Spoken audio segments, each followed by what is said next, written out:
Now, we can all agree we had a long, snowy winter. Temperatures are still below average, and it's now beginning to affect crops here in southern New England. Eyewitness News Green Team reporter Pete Mangione explains.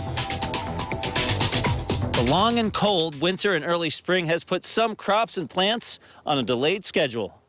During a typical season, now would be the time to get the first crops of corn started on these fields at Confreda Farms. But you can tell by looking at the stubborn piles of snow, this season has been anything but typical. Roughly about 2 weeks behind on our normal schedule. Vinny Confreda has been working these fields for years, and he says planting corn isn't the only thing that is a couple of weeks behind schedule. There's certain like lettuces and different cool crops that aren't quite available yet. We do have some in our greenhouses, and if people do take them, we urge to make sure you put them inside at night. Speaking of the greenhouse, it is currently open, and the colorful flowers show that they are ready for Easter, snow or shine. Hyacinths and tulips, they do come up through the snow, so that can take it pretty cold. And for the plants that aren't quite as tough, Confreda says it's more the cold than the snow that has been putting his plants behind schedule, especially with some recent overnight temperatures still dipping into the 20s. Of course, the snow cover's not helping because it's still making the yards and the fields still wet